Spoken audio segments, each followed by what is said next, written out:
Hi hello, എന്തൊക്കെയുണ്ട് മക്കളെ? സുഖം തന്നെയല്ലേ? അപ്പോൾ നമുക്ക് വൈറൽ പനിയൊക്കെ പിടിച്ച് നല്ല ക്ഷീണമായിരുന്നു. അവിടെ ഒക്കെ ഉണ്ടോന്ന് അറിയില്ല കേട്ടാ. ഇപ്പൊ കൊറോണയാണോ പനിയാണോ ഒന്നും അറിയില്ല. കൊറോണ പോലൊക്കെയാണ്. വായിലൊക്കെ വല്ല പ്ലാസ്റ്റിക് ഉരുക്കി ഒഴിച്ചാലുള്ള ഒരു അവസ്ഥ ഉണ്ടല്ലോ, അതുപോലൊക്കെ വായന്റെ ടേസ്റ്റ് ഒക്കെ പോയി. നമുക്ക് കഴിക്കാൻ വയ്യ, തലവേദന, എങ്ങനാ ഇത് എക്സ്പോസ് ചെയ്യാന്ന് ഒരു ഐഡിയ ഇല്ല. അത്രയേറെ ബുദ്ധിമുട്ടി. ഏതായാലും ഒരു 2 വീക്കോളം ഞാൻ അത് അനുഭവിച്ച് ഇപ്പൊ ഒന്ന് ജസ്റ്റ് റിക്കവറായി ഓഫീസിൽ വന്ന്. അപ്പൊ ഇതിന്റെ ഇടയിലേ ഇതുവരെയായിട്ട് കുട്ടികളായിട്ട് സ്പെൻഡ് ചെയ്യാനുള്ള ടൈം എനിക്ക് കിട്ടിയിട്ടുണ്ടായില്ല കേട്ടാ. അപ്പോ ഞാൻ അവർക്ക് അഡീഷണൽ ആയിട്ട് എനിക്ക് പഠിപ്പിച്ചു കൊടുക്കാനുള്ള ടൈം എനിക്ക് കിട്ടാത്തതുകൊണ്ട് അവർക്ക് മോള് 2ാം ക്ലാസ്സിലാണ്, 10ാം ക്ലാസ്സിലൊന്നല്ല. അപ്പോൾ ഓൾക്കൊക്കെ ഞാൻ അഡീഷണൽ ട്യൂഷൻ വെച്ച് കൊടുത്തിരുന്നു. ട്യൂഷൻ വെച്ചാൽ ഒട്ടേറെ പഠിച്ച് നമ്മൾ വലിയൊരു സംഭവമായി കൊണ്ടുവരാൻ വെച്ചിട്ടൊന്നല്ല. അവർക്ക് ഡെയിലി ഹോംവർക്ക് ഉണ്ടാവും. അപ്പോൾ ആ ഹോംവർക്ക് ചെയ്യാനും വേണ്ടിയിട്ടുള്ള ഞാനിനി എത്താൻ വഴുകി കഴിഞ്ഞാൽ ഓൾക്ക് ക്ലാസ്സിൽ അതൊരു ടെൻഷനാവും, അല്ലെങ്കിൽ അടി കിട്ടും, വഴക്ക് പറയുന്നൊക്കെ ഉള്ളതുകൊണ്ട് അങ്ങനെ കണ്ടതാണ്. അല്ല, അപ്പൊ എല്ലാവരും ഇതിൽ ചോദിക്കും 2ാം ക്ലാസ്സിൽ പഠിക്കുന്ന കുട്ടിക്ക് എന്തിനാ ട്യൂഷൻ? അവള് ട്യൂഷനിൽ അടിപൊളി സാറ്റിസ്ഫൈഡ് ആണ്. കാരണം എന്താന്ന് വെച്ചാല് അവൾക്കവിടെ ഒരുപാട് കുട്ടികളുണ്ട്. അപ്പോ ഓക്കെ അത് ഇഷ്ടമാണ്. അപ്പൊ ഒരു കണക്കിന് എന്റെ ഈ ചൊറിച്ചിലൊക്കെ സഹിക്കാൻ വീണേക്കാൾ നല്ലത് അവൾ അവിടെ ഉണ്ട്. ഞാനിവിടെ വന്നാൽ പഠിക്കുക മഹിരുവിന്റെ ടൈമിന് TV ഇട്ടാ പറയും അന്നേരം പഠിക്കരുത്. അങ്ങനെ കുറച്ചൊക്കെ ഇങ്ങനെ ചൊറിയുന്ന കാരണം അവൾക്ക് ഞാൻ വരുന്ന വരെയുള്ളൊരു കളിക്കാനും കൂടിയുള്ള സ്ഥലമാണ് ഓളെ ട്യൂഷൻ ക്ലാസ്. പക്ഷെ ഞാനൊന്ന് ചോദിച്ചോട്ടെ, അതായത് ആരോടാ ഞാനിത് ചോദിക്കേണ്ടത് നിൽക്കാറില്ല. ടീച്ചേഴ്സിനോടാണോ ചോദിക്കേണ്ടത്, സ്കൂളിലാണോ ചോദിക്കേണ്ടത്, അതോ ഈ ഇപ്പത്തെ വിദ്യാഭ്യാസ മന്ത്രിനോടാണോ ചോദിക്കേണ്ടത്? എനിക്ക് ആരോടാ ചോദിക്കേണ്ടതെന്നൊന്നും അറിയില്ല. അത് ആരെങ്കിലുമൊക്കെ കേട്ടിട്ട് ഇതേപോലത്തെ അവസ്ഥയാണ് നിങ്ങൾക്കൊക്കെ എന്നുണ്ടെങ്കിൽ ഈ വീഡിയോ എങ്ങനെ അങ്ങോട്ട് ഷെയർ ചെയ്ത് കൊണ്ടുവെക്കും. അതെ, നമ്മൾ ഈ 90സിലുള്ള ആൾക്കാരൊക്കെ സ്കൂളിൽ പോകുമ്പോൾ, സ്കൂളിൽ നിന്ന് വരുമ്പോൾ, സ്കൂൾ വിട്ട് കഴിഞ്ഞാൽ കുറച്ചേരൊക്കെ പഠിക്കുന്നല്ലാണ്ട് നമുക്ക് കളിക്കേണ്ട പ്രായമല്ല അവര്. അപ്പൊ കുറച്ചൊക്കെ കളിക്കണം. 24 മണിക്കൂർ പഠിക്കുന്നുണ്ട്. പ്രഷർ എഴുതി കഴിയുമ്പോൾ അവർക്ക് ഉണ്ടാവില്ല ഒരു പാവല്ലേ. അങ്ങനെ ആവുമ്പോൾ ഞാൻ എപ്പോഴും വിചാരിക്കാറുണ്ടേ, സ്കൂള് രാവിലെ ഇപ്പൊ മുസ്ലിംസ് ആണെങ്കിലും ഹിന്ദുസ് ആണെങ്കിലും ചിലപ്പോൾ രാവിലെ കുറച്ച് ടൈം ഫ്രീ ഉണ്ടാവും. മുസ്ലിംസ് ആണെങ്കിൽ തീരല്ല. അതായത് നമ്മളെ മക്കളൊക്കെ ഒരു 6 മണിക്ക് എണീറ്റ് 6:30 മദ്രസ പോയി 7, 8, 9 മണിയൊക്കെ തിരിച്ചു വന്ന് അപ്പോഴേക്ക് തന്നെ കുളിച്ച് നല്ല ഫീഡ് ചെയ്ത് കൊടുക്കണ പോലെ കുറച്ച് ഫുഡ് കൊടുത്ത് ഈ ബാഗ് കൂടി കെട്ടിപ്പൂട്ടി നമ്മൾ സ്കൂളിൽ പറഞ്ഞേക്കും. അവിടുന്ന് ഒരു 3:30-3:45 വരെ അവിടെ ഇരുന്ന് അവിടുന്ന് നേരെ എന്റെ മോളെ കേസ് പറയാട്ടാ. ഇതിൽ വേറെ ആരും പൊങ്ങാലിടാൻ വരണ്ട. വിഷയം മുഴുവൻ കേട്ടിട്ട് വേണം ഇതിന് കമാൻഡ് കൊടുക്കാൻ ട്ടാ. അപ്പോ എന്റെ മോളെ വിഷയം എന്ന് വെച്ചാൽ സ്കൂളിൽ നിന്ന് നേരിട്ട് വന്നത് ട്യൂഷൻ ക്ലാസ്സിലേക്ക്. അവിടുന്ന് ഒരു 7 മണിയാവും ഞാൻ വീട്ടിലെത്താൻ. അതുവരെ അവള് ട്യൂഷൻ ക്ലാസ്സിൽ. പക്ഷെ ട്യൂഷൻ ക്ലാസ്സിൽ അവൾ ഓക്കെ ആണ് ട്ടാ. അവൾക്ക് കുറച്ചു നേരം പഠിക്കുക, ടീച്ചേഴ്സൊക്കെ അടിപൊളി ആയതുകൊണ്ട് അവൾക്ക് കുഴപ്പമില്ല. അങ്ങനെ പഠിക്കുക.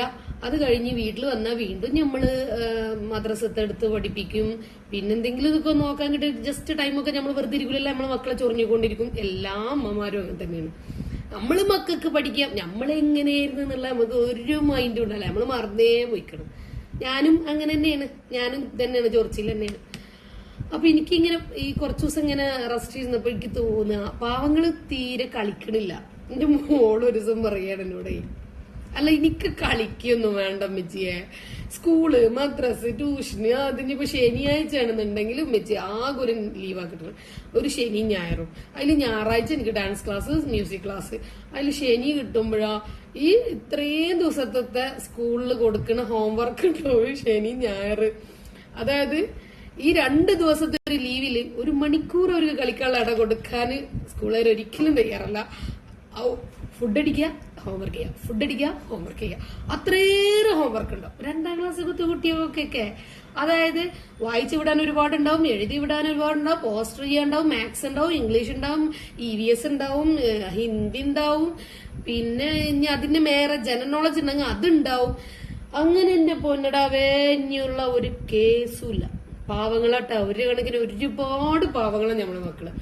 അപ്പോ എന്തായാലും ടീച്ചേഴ്സ് ആണെങ്കിലും സാർമാരാണെങ്കിലും ഇവരോടൊക്കെ ഒരു അപേക്ഷയാണ്, ഒരു ഉമ്മാന്റെ രോദനാണ്. മക്കളെ നിങ്ങൾക്ക് ഈ ടീച്ചേഴ്സിനും സാർമാർക്കും എല്ലാവർക്കും കുട്ടികളില്ലേ? നിങ്ങളൊക്കെ കുട്ടികളും ഇങ്ങനെയാണ്, പാവങ്ങളല്ലേ. ഒരു ദിവസം വേറെ ഒന്നും ഞാൻ പറഞ്ഞില്ല, ശനി ഞായറല്ല അവർക്ക് ലീവ് കൊടുക്കുന്നുള്ളൂ. ആ ദിവസമെങ്കിലും കുറച്ച്, അതായത് ഇത്രേ ദിവസം പഠിക്കുമ്പോഴേക്കും 2 ദിവസമെങ്കിലും അവരൊന്ന് കളിച്ചോട്ടെ, അവരെ ഇഷ്ടത്തിന് അവരൊന്ന് കളിച്ചോട്ടെ, സമ്മതിക്കാതിരിക്കരുത്. അപ്പൊ ഇനിയിപ്പോ ഹോംവർക്ക് കൊടുത്തേ തീരുന്നുണ്ടെങ്കിൽ ഓക്കെ, നമ്മള് ഈവനിങ്ങിൽ ഒരു 7-7:30 ഒരു കുറച്ച് നേരം പഠിക്കാനുള്ള അങ്ങനെ ഒരു ഇഷ്ടത്തോടെ പഠിപ്പിക്കുവോ? ഇത് ഒരുപാട് ഹോംവർക്ക് കൊണ്ട് കൊടുത്തു കഴിഞ്ഞാൽ കുട്ടികൾക്ക് ഇരിയാനും നിൽക്കാനും എന്താ പറയാ, ടോയ്ലറ്റ് പോകാനുള്ള നേരം പോലില്ല. പാവങ്ങളാണ്. ഞാൻ എന്റെ കേസ് പറയാം, ഞാൻ ശനി ഞായർ അവരെ വല്ലാണ്ട് പുഷ് ചെയ്യാറില്ല. ചെയ്യണമെങ്കിൽ ചെയ്യട്ടെ, ഇല്ലെങ്കിൽ ചെയ്യണ്ട. ഞാൻ മോളോട് അത് പറയും. കാരണം കുറച്ചൊക്കെ കളിക്കണ്ടേ മക്കള്. ഇത് 24 hours പഠിക്കുന്ന MBBS പഠിക്കണേ. 1ാം ക്ലാസ്സിന് തുടങ്ങുന്ന പ്രഷറാണ്. നമ്മളൊക്കെ 1ാം ക്ലാസ്സിൽ എന്തായിരുന്നു, സ്ലൈറ്റ് ഉണ്ടെങ്കണ്ട്, എന്റെ സ്ലൈറ്റ് ഒക്കെ പൊട്ടിയിരുന്നു, ഉണ്ടെങ്കണ്ട് ഇത്ര പോകുന്നൊരു പെൻസിൽ ഉണ്ടാവും, അതിന് ഇത്തിരി പോകുന്ന കഷ്ണമൊക്കെ ഉണ്ടാവും. അങ്ങനെയൊക്കെ നമ്മൾക്ക് എന്ത് രസമായിരുന്നില്ലേ. ഇപ്പത്തെ മക്കളെ ഒരു അവസ്ഥ പാവാണ്. പോണ വഴിയിൽ നമ്മൾ എത്ര മാങ്ങക്ക് കല്ലെറിഞ്ഞിക്കണ്. ഇവരോ നേരെ സ്കൂളിലിടുക, ഷോക്സ് ഇടുക, ഷൂ ഇടുക, അതിടുക, ടൈ കിട്ട് ഇങ്ങനെ ഇട്ട് നേരെ ആ വണ്ടിയിലാണ്ട് കയറ്റി കൊടുത്ത അവിടെ സ്കൂളിൽ മുറ്റത്ത് കൊണ്ടുവന്ന് ഇറക്കും. ഇപ്പൊ പിന്നെ ഒരു പ്രശ്നമുണ്ട്, അവന് തെറ്റ് പറയുന്നില്ല. അന്നെന്ന് വെച്ചാല് നമ്മള് കുട്ടികളാണെന്ന് തിരിച്ചറിയാൻ നമ്മള് അന്നത്തെ കാലത്തുള്ള മുതിർന്നവർക്ക് തിരിച്ചറിയുന്നു. ഇപ്പോന്ന് വെച്ചാൽ കുഞ്ഞുങ്ങളെ കണ്ടാൽ കാമക്കണ്ണിൽ കാണുന്ന കുറെ ആൾക്കാരുള്ളത്. അതുകൊണ്ട് പേടിയാണ്, നടന്നു വിടാൻ പേടിയാണ്. അതുകൊണ്ട് ഞാനതിന്റെ പ്രൊമോട്ടൊന്നും ചെയ്യുന്നില്ല, വണ്ടി പോക്കോട്ടെ. പക്ഷെ ഞാൻ പറയാ, അവർക്കൊരു തുള്ളി നേരെങ്കിലും, ഒരു കുറച്ചു നേരെങ്കിലും കൊടുക്കുമ്പോൾ അവർക്കൊരു ആശ്വാസം വേണ്ട. പാവല്ലേ, ഈ ഒരു പ്രായത്തിലല്ലേ അവർക്ക് കുഞ്ഞി കൂട്ടാനോ ചോറോ ഒക്കെ ഉണ്ടാക്കി കളിക്കാൻ കഴിയുള്ളൂ. ഈ നേരല്ലേ കണ്ണു പൊത്തി കളിക്കാൻ പറ്റുള്ളൂ. ഈ ടൈമിനല്ലേ ഫ്രണ്ടുകളെ കൂടെ കളിക്കാൻ കഴിയുള്ളൂ. ഒരു കുറച്ചുകൂടെ കഴിഞ്ഞ് 8, 9 ഒക്കെ എത്തിക്കഴിഞ്ഞാൽ ഈ ഫോണും പിടിച്ച് തോണ്ടലല്ലേ പണി. ഇപ്പോഴും തോണ്ടണവരുണ്ടാവാം. എന്റെ മക്കള് തോണ്ടിന്ന് ഞാൻ ഒഴിവാക്കി. പക്ഷെ തോണ്ടായിരിക്കും മിക്കവാറും. ഒരു 7-8 ആകുമ്പോഴത്തേക്കും നമ്മളെ പോലെയുള്ള ഓരോ ആൾക്കാർ ഫോൺ വാങ്ങിക്കൊടുക്കും, ടാബ് വാങ്ങിക്കൊടുക്കും, അത് വാങ്ങിക്കൊടുക്കും, ഇത് നമ്മളെ കയ്യിൽ പൈസ ഉണ്ട്. നമ്മളൊരിക്കലും പൈസ ഇല്ല എന്ന് പറയുന്നത്. നമ്മളെ കയ്യിൽ പൈസ ഉണ്ട്. പൈസ ഉണ്ടായിട്ട് നമ്മളിതൊക്കെ വാങ്ങിക്കൊടുക്കും. അവരെ കളിക്കാൻ വേണ്ടി ഞാൻ അതാണ് ആലോചിക്കുന്നത്. അവർ കളിക്കാനുള്ള എന്ത് സൗകര്യവും സ്വീകരിക്കുക, എന്തും ചെയ്തു കൊടുക്കുക, എന്ത് ടോയും വാങ്ങിക്കൊടുക്കുക. അങ്ങനെയൊക്കെ ഒരുപാട് ടോയ് വാങ്ങരുത്. നമ്മൾ പെറുക്കിയിട്ട് കൊടുക്കട്ടാ. വീട്ടിലൊക്കെ ഇവരിത് ഇങ്ങോട്ട് പരത്തി അങ്ങോട്ട് പോകും. നമുക്കിത് പെറുക്കാൻ നേരം ഉണ്ടാവുള്ളൂ. അവിടെ ഒരുപാടൊന്നും വാങ്ങി കൊടുക്കണ്ട. കുട്ടിയൊക്കെ ആഗ്രഹിക്കാനുള്ള ടൈം കൂടെ കൊടുക്കണം. എന്റെ ഹസ്ബൻഡ് എപ്പോഴും പറയും, അതായത് ഞാൻ എല്ലാ കോമൺ ആയിട്ട് എല്ലാ അമ്മമാരും ചിന്തിക്കുന്ന പോലെ ഞാൻ ചിന്തിച്ചതുകൊണ്ടാവാം, എനിക്ക് കുഞ്ഞുനാളില് ഭയങ്കര ഇഷ്ടമായിരുന്നു ഈ മറ്റേ സോഫ്റ്റ് ടോയ് ഉണ്ടല്ലോ, ശരിക്കും കുട്ടികളെ പോലത്തെ പാവക്കുട്ടി. എനിക്കിപ്പോഴും ഇഷ്ടാട്ടാ. ഞാൻ ഇപ്പോഴും വാങ്ങും, മക്കൾക്ക് വാങ്ങും. പക്ഷെ ഞാനെടുത്ത് വെക്കും. അറിയില്ല, ഇപ്പോഴൊരു ഭയങ്കര ഇതായിരിക്കും. അപ്പൊ എനിക്ക് കിട്ടാത്തതൊക്കെ മക്കൾക്ക് കിട്ടണം എന്ന് വിചാരിച്ചിട്ട് ഞാൻ അങ്ങനെ വാങ്ങി കൊടുക്കാറുണ്ട്. അത് ഏറ്റവും വലിയൊരു തെറ്റാട്ടാ. ഒരിക്കലും ചെയ്യരുത്.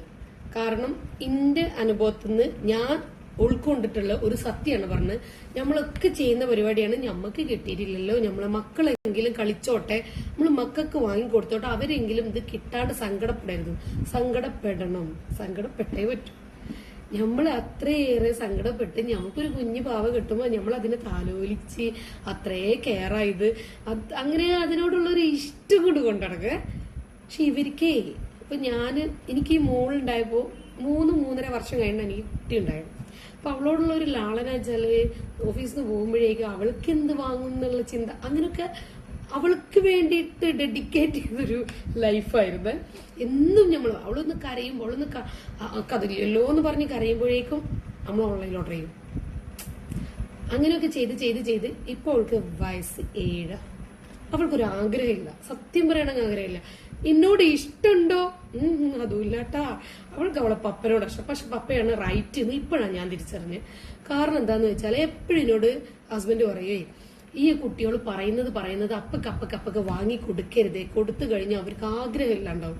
അവർക്ക് അത് നേടാനുള്ള ഒരു ആഗ്രഹം വേണം. അല്ലെങ്കിൽ ഒരു സൈക്കിൾ വേണമെന്ന് അറിയുകയാണെങ്കിൽ നമ്മൾ പിറ്റേന്ന് തന്നെ പോയി വാങ്ങി കൊടുക്കും. അങ്ങനെയല്ല, 1 മാസം 2 മാസമൊക്കെ ഒന്ന് ആഗ്രഹിക്കാനുള്ള ടൈം കൊടുക്കുക. അപ്പോഴേ അതിനൊരു രസം കിട്ടുള്ളൂ. പിന്നെ അത് കിട്ടുമ്പോൾ അതിനോടൊരു ഇമ്പോർട്ടന്റ് ഉണ്ടാവുള്ളൂ. മറ്റേത് ആഗ്രഹിക്കുന്നതൊക്കെ കിട്ടിക്കൊണ്ടേ ഇരിക്കുമ്പോൾ അവർക്ക് അതിനോടൊരു വാല്യൂ കാണൂല. അങ്ങനെ ഞാൻ ചെയ്ത കാരണം എന്റെ മോൾക്കും മോനിക്കും എപ്പോഴും ഫേവറേറ്റ് പപ്പയാണ്. അങ്ങനെ ആവട്ടെ, കുഴപ്പമൊന്നുമില്ല. അവർക്ക് എന്നെ വിളിക്കൽ എന്താണെന്നറിയോ? എന്റെ മോള് വിളിക്കുന്ന പേര് കേട്ടാ ഞെട്ടും. അവളൊരു ബാലവീർ എന്നുള്ളൊരു സംഭവം ഉണ്ടല്ലോ നമ്മളെ കൊച്ചു ടി വിയിലുള്ള, അതൊരു ദുഷ്ടദേവത ഉണ്ട്. എന്നെ ദുഷ്ടദേവത എന്നാ വിളിക്ക. എന്തിനാ ദുഷ്ടദേവത വിളിക്കുന്നത്? ഞാൻ നല്ല വഴക്ക് പറയുന്ന വെച്ചാല് എല്ലാ കുറേ എന്താ പറയാ മോട്ടിവേഷൻ സ്പീക്കേഴ്സും ഒക്കെ ഞാൻ പറഞ്ഞ് കേട്ടിട്ടുണ്ട്, കുട്ടികളോട് ഷൗട്ട് ചെയ്യരുതെന്ന്. മറ്റു പണ്ട് അങ്കണത്തൈമാവിൽ നിന്ന് ആദ്യത്തെ പഴം വീഴുക എന്നുള്ള ആ കവിത ചൊല്ലിയ പോലെ എത്ര കുട്ടികൾ മരിച്ചാലും മാവിലെ പൂക്കൾ കൊഴിച്ച കുട്ടികൾ അടി കൊണ്ടിട്ടുണ്ട്. അതേപോലെ തന്നെ എത്ര നമ്മള് മോട്ടിവേഷൻ ക്ലാസ് കേട്ടാലും മക്കളെ ഒച്ചടാത്ത, അതായത് ഷൗട്ട് ചെയ്യാത്ത അമ്മമാര് ചുരുക്കായിരിക്കും. അത് പൊതുവേ ഉള്ളതാട്ടാ. അത് കുറച്ച് കഴിഞ്ഞാൽ അവർക്ക് മനസ്സിലാവും എന്ന് കരുതി അത് സ്നേഹല്യായും ഒന്നല്ല, നമുക്ക് അവരോടുള്ള ഇഷ്ടം തന്നെയാണ്. അത് കുട്ടികളും മനസ്സിലാവും. കുറച്ച് കഴിയണമെന്നേ ഉള്ളൂ. അവർക്ക് ഇപ്പൊ ഇറിറ്റേറ്റ് ആവും, നമ്മളെ ഇപ്പൊ ഈ മോള് വിളിക്കുന്ന പോലെ ദുഷ്ടദേവത ആവും. എന്തിനാ ദുഷ്ടദേവത? മഗ്‌രിബിന്റെ ടൈമിന് ടി വി ഇടാൻ പാടില്ല, ഖുർആനോത്, കുറച്ചേരം ഇത് കേൾക്ക്, അല്ലെങ്കിൽ ചെയ്താൻ വരും, അങ്ങനൊക്കെ പറഞ്ഞിട്ടാണല്ല, വേറെ ഒന്നും കൊണ്ടല്ല ഞാൻ ദുഷ്ടദേവത. ഞാൻ അവരെ അടിക്കാറുണ്ട്. അടിക്കുന്ന വെച്ചാല് ഇവര് രണ്ടാളും ഭയങ്കര വഴക്കാണ്.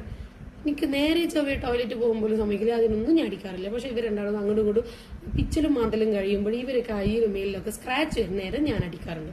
അത് എന്തുകൊണ്ടാ? ഓലക്കൊടിയുണ്ട്, അല്ലാണ്ട് ഞാനൊന്നും ചെയ്തില്ല. അപ്പൊ ഒക്കെ പോട്ടെ.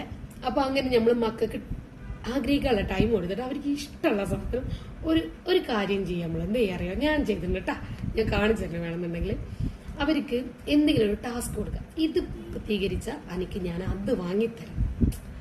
അപ്പൊ അവരത് ആത്മാർത്ഥമായിട്ട് ചെയ്യും. എന്റെ മോളെ, ഞാൻ മോളോട് പറഞ്ഞു, അവൾക്ക് ഇംഗ്ലീഷ് സൗണ്ട്സ് പഠിച്ചതിന് ശേഷം പെട്ടെന്ന് റീഡ് ചെയ്യാൻ കഴിയുമായിരുന്നേ. പക്ഷെ എന്റെ ഒരു കഷ്ടകാലത്തിന് ഞാനത് വീണ്ടും പിന്നെ കേരള സിലബസിലേക്ക് മാറ്റിയപ്പോൾ ആളങ്ങ് സ്റ്റെക്കായി പോയി. അതായത് നൈംസ് ആണോ പഠിക്കേണ്ടത്, സൗണ്ട്സ് ആണോ പഠിക്കേണ്ടത് എന്നുള്ള ഒരു സ്റ്റെക്കായി പോയ കാരണം ആ റീഡ് ഇരുന്നത് അങ്ങനെ നിന്ന്. അത് എന്റെ ഒരു ബുദ്ധിമോശം കൊണ്ടാണ്. ഞാൻ പറഞ്ഞ മാപ്പിളാര് പറഞ്ഞാൽ കേൾക്കണമെന്ന്. നമ്മള് വീട് പണിയൊക്കെ ആയ കാരണം നമ്മള് റിച്ച് ഒന്നല്ല ബായ്. അപ്പൊ നമുക്ക് കുറച്ചൊക്കെ ഫിനാൻഷ്യലി കുറച്ച് ടൈറ്റ് വന്നപ്പോഴൊന്ന് ആക്റ്റീവാണ്. പക്ഷെ സാരല്ലേ, കുറച്ച് കഴിഞ്ഞാൽ ശരിയാവും. പണ്ടത്തെ കാലൊന്നുമല്ലല്ലോ. അങ്ങനെ അപ്പൊ ഞാൻ ഓളോടാൻ പറഞ്ഞ ആ സൗണ്ട് വീട്ടിൽ നിന്ന് ഈ ട്രൈ ചെയ്യണം, അത് മറക്കരുത്, അത് മറക്കേ ചെയ്യരുത്. ഉമ്മാന്റെ കുട്ടിക്ക് ഇപ്പൊ മനസ്സിലാവൂല ഇംഗ്ലീഷിന് എത്രത്തോളം വാല്യൂ ഉണ്ട് എന്ന്. ഞങ്ങൾ 90s ചോദിച്ചാൽ മാത്രമേ മനസ്സിലാവുള്ളൂ അല്ലെ? അതെ. അപ്പൊ ഉമ്മാന്റെ കുട്ടി അത് പഠിക്കുന്നുണ്ട്. ഞാൻ ആ സൗണ്ട്സ് ഞാൻ ഇങ്ങനെ അവളെ ചൊറിയും ചെയ്യാൻ പറഞ്ഞിട്ട്. പക്ഷെ അവൾ മൈൻഡ് ആക്കൂല. അപ്പൊ ഞാൻ അവളോട് പറഞ്ഞതാണ്, ഇത് വേണമെന്നുണ്ട്. ഞാൻ ഓഫീസിൽ വരുന്ന ടൈമിന് അവൾക്ക് ഓർഡർ വരും. മോനും ഇട്ടാ, ഞാൻ മോനെ പ്രത്യേകം പറഞ്ഞില്ല എന്നുള്ളൂ. ആള് 4 വയസ്സാണ്. പക്ഷെ അവൾക്കുള്ള കുരുത്തക്കേട് നന്നായിട്ടുണ്ട്, അത് വേറെ. അപ്പൊ ഓരോട് ഞാൻ ഇതുപോലെ ടാസ്ക് കൊടുക്കുന്ന നേരം അവള് വേഗം റീഡ് ചെയ്ത് തരുവേ. എന്നിട്ട് അരുമ്പജി വാങ്ങി തരൂ. അപ്പൊ നോക്കാം. അപ്പൊ അതാണ് പഠിപ്പിക്കാനുള്ളൊരു മെത്തേഡ്. പിന്നെ അതേപോലെ ചില ടീച്ചേഴ്സ്, എല്ലാരും ഞാൻ പറയുന്നില്ല, ചില ടീച്ചേഴ്സ് ഭയങ്കര ഹാപ്പി. എന്റെ മോനൊക്കെ എടുത്തു കൊണ്ടുനടക്കുന്ന ടീച്ചേഴ്സ് അല്ലാട്ടാ. എടുത്തു കൊണ്ടുനടന്നു കൂട്ടെന്റെ മോന് കുഞ്ഞതാണ്, അത് കാരണമായിരിക്കും. പക്ഷെ ചില ടീച്ചേഴ്സ് ഉണ്ട് കുട്ടികളെ കുറെ വഴക്ക് പറഞ്ഞ് കുറെ അടിച്ച്, അല്ലെങ്കിൽ നമ്മളുമ്മമാര് ഷൗട്ട് ചെയ്യുന്ന പോലല്ല ടീച്ചേഴ്സ് ഷൗട്ട് ചെയ്യുമ്പോൾ അവരൊന്ന് കുറച്ചൊന്ന് ഫ്രണ്ട്ലി ആയിട്ട് പെരുമാറിയൊക്കെ. സ്കൂളിലൊക്കെ വരാൻ കുട്ടികൾക്ക് ഭയങ്കര ഇൻട്രസ്റ്റാ, മദ്രസ പോകാൻ ഇൻട്രസ്റ്റാ. എന്താന്ന് വെച്ചാലേ അവരാ ഒരു ഇതിൽ നിന്ന് കഴിഞ്ഞാൽ കുട്ടികൾ പഠിക്കും. ചില ടീച്ചേഴ്സ്, അതായത് നമ്മളെ 90s ടീച്ചേഴ്സിന്റെ ഒരു മെന്റാലിറ്റി ഉണ്ടായിരുന്നു, കക്ഷത്തിന് നുള്ളണം, പിന്നെ എന്താണ് ഇങ്ങനെ നമുക്ക് അന്ന് പാവടൊക്കെ അല്ലേ, അതിങ്ങനെ വലിച്ചിട്ട് അടിക്കണം, ചന്തിയിലടിക്കണം, അങ്ങനെയൊക്കെയുള്ള ഒരു വേദന. അങ്ങനെയൊക്കെ വേദനിപ്പിച്ചിട്ട് നമ്മൾ ഒട്ടേറെ പഠിച്ചോ? ഇല്ല, അങ്ങനെ പഠിയൂല. പക്ഷെ കുട്ടികളെ സ്നേഹിച്ചു പോകാം. ഇത് പഠിച്ച നിങ്ങൾ ഇങ്ങനെ അവർക്ക് ചെറിയൊരു മോട്ടിവേഷൻ അങ്ങനെ കൊടുത്തത് പഠിക്കൂര് 100% ചെറുപ്പം പഠിക്കും. അപ്പൊ എന്തായാലും വിദ്യാഭ്യാസ മന്ത്രിനോടാണോ ആരോടാണെങ്കിലും പടച്ചോനെ വിചാരിച്ചിട്ട് ഒരു ഉമ്മാന്റെ രോദനം പോലെ കണ്ടിട്ട് ഈ നമ്മള് കുഞ്ഞു മക്കൾക്ക് ശനി ഞായർ, ഇപ്പൊ സത്യത്തിൽ പറയാന്നുണ്ടെങ്കിൽ സ്കൂളിൽ നിന്ന് കൊടുക്കുന്ന ഹോംവർക്കൊന്നും ഈ കൊടുക്കുന്ന വരക്കലും പിക്ചറും അതും ഇതൊക്കെ ടീച്ചേഴ്സിന് ഒരേ സേമാർക്ക് ഒരേ മറ്റുള്ളവർക്ക് ഒരേ അമ്മമാരാണ് ഇത് ചെയ്തു കൊടുക്കുന്നത്. നമ്മൾ ഈ ഓഫീസിലും വന്ന് വീട്ടിലത്തെ പണിയും കഴിഞ്ഞ് രാത്രി 12 മണിക്ക് ഇവരൊക്കെ കിടന്നുറങ്ങിയിട്ടുണ്ടാവും. അന്നേരം നമ്മൾ സ്കെയിലും വെച്ച് ഇവർക്ക് ഇരുന്ന് വരച്ചു കൊടുത്ത് രാവിലെ കൊടുത്ത് വിടുകയാണ്.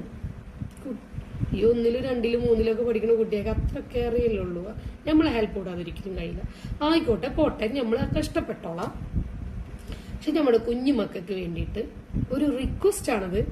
ഒരു ശനി ഞായറെങ്കിലും കുറച്ചൊന്ന് ഹോംവർക്കിന്റെ ലോഡൊന്ന് കുറച്ചിട്ട് അവർക്ക് കുറച്ച് കളിക്കാൻ അവരോട് പ്രത്യേകം പറയണം. ശനി ഞായറാണ്, കളിക്ക് മക്കളെ, പോയി അടിച്ചു പൊളിച്ച് കളിക്കണം മക്കളെ എന്ന് പറഞ്ഞ് വിടുന്ന ഒരു ഇതിൽ വരുത്തണം കേട്ടോ. അതായത് വെള്ളിയാഴ്ച സ്കൂള് വൈകിട്ട് വിടുമ്പോൾ ടീച്ചേഴ്സ് സാറുമാരെ പറഞ്ഞു ശനി ഞായർ നിങ്ങളുടെ ഡേ ആണ്, കളിക്കണം മക്കളെ എന്നും പറഞ്ഞിട്ട് വിടുമ്പോൾ അവർക്കുള്ളൊരു എന്ത് രസമായിരിക്കും. അങ്ങനൊന്ന് വിടാന് റിക്വസ്റ്റ് ചെയ്യാണ് പ്ലീസ്. ഇത് വലിയ റിക്വസ്റ്റ് ആണെങ്കിൽ എനിക്കറിയില്ല, എനിക്ക് തോന്നിയിട്ടുള്ളതാണ്. മക്കൾക്ക് കളിക്കാനുള്ള ടൈമില്ല. ഒന്നാമത് നമ്മളെ മക്കള് പഴയ പോലെ നമ്മളെ പോലെ പുറത്തിറങ്ങി കളിക്കണോ മണ്ണിൽ കളിക്കണോ ഒന്നുമില്ല. അവർക്കൊന്നും അറിയുന്നില്ല. അവർ ഈ വീട്ടിന്റെ ഉള്ളിൽ ഒതുങ്ങി അങ്ങനെ ആയതുകൊണ്ടാണ് കുട്ടികൾക്ക് കുറെ കഴിയുമ്പോൾ ഇപ്പൊ കുഞ്ഞു മക്കളൊക്കെ ഉണ്ടല്ലോ സൂയിസൈഡ് ചെയ്യുന്നത്. വഴക്ക് പറയുമ്പോൾ സൂയിസൈഡ് ചെയ്യുന്ന കാരണം ഇത് മാത്രമല്ല കേട്ടാ. അത് നമ്മൾ ഒട്ടും വഴക്ക് പറയാണ്ടും അടിക്കാണ്ടും അങ്ങനെ ചെയ്യുന്ന കുട്ടികളെ പെട്ടെന്നൊരു ദിവസം വന്നിട്ട് നമ്മൾ ഷൗട്ട് ചെയ്യുമ്പോൾ അവർക്ക് അത് താങ്ങാൻ കഴിയൂല. അന്നേരാണ് ഇവർ ഈ പോയിട്ട് സൂയിസൈഡ്. പക്ഷെ ഞാൻ എപ്പോഴും ചിന്തിച്ചിട്ടുണ്ട് ഇവർക്ക് എങ്ങനെ ഈ ഊരം തൊടാൻ കഴിയണമെന്ന് എനിക്കറിയില്ല. നമുക്ക് ഇതുപോലെ ഡിപ്രഷൻ വരുന്നത് നമ്മൾ പലതും ചെയ്തിട്ടുണ്ടാവാം. പക്ഷെ പറയാം, അതുകൊണ്ട് നമ്മളമ്മമാരെങ്ങനെ വളർത്തിയിട്ടുണ്ടോ അത്രത്തോളം വളർത്തണം എന്ന് ഞാൻ പറഞ്ഞിട്ടില്ല. എന്നാലും അതിനെ താഴെ കണ്ടൊക്കെ വളരണം. നമ്മളങ്ങനെ മറ്റേ എന്താ പറയാ ചൂളയിൽ കിടന്നുകൊണ്ടാണ് നമ്മൾ തളരാതെ നിൽക്കുന്നത്. അതുകൊണ്ട് നമ്മളെ മക്കളെ തളരാൻ പാടില്ല. നമ്മളെ മക്കളെ തളരാതിരിക്കണമെങ്കിൽ കുറച്ചൊക്കെ ഒച്ചടണം, വഴക്ക് പറയണം, അടിക്കണം തന്നെ, വല്ലാണ്ട് വേദനിപ്പിക്കരുത്. ഓലെ കൂടിയിട്ടൊക്കെ അടിക്കുക. പിന്നെ കൊണ്ണുരുട്ടണം, പിന്നെ പഠിപ്പിക്കണം, സ്നേഹിക്കണം, കളിക്കാൻ വേണം. കുറച്ചൊക്കെ കളിക്കട്ടെ. പഠിക്കണം എന്നുണ്ടെങ്കിൽ കളിക്കും കൂടി വേണം. അവരെ ബോഡി ഒന്ന് ഇളകണ്ടേ. അവർക്കൊരു എക്സസൈസ് ഒന്നുമില്ല. അപ്പൊ അവർ കളിക്കുന്നതിലൂടെ കുറച്ച് എക്സസൈസെങ്കിലും വരട്ടെ. അപ്പോൾ അടുത്തൊരു വീഡിയോ ഇട്ട് വീണ്ടും കാണും വരെ ബൈ.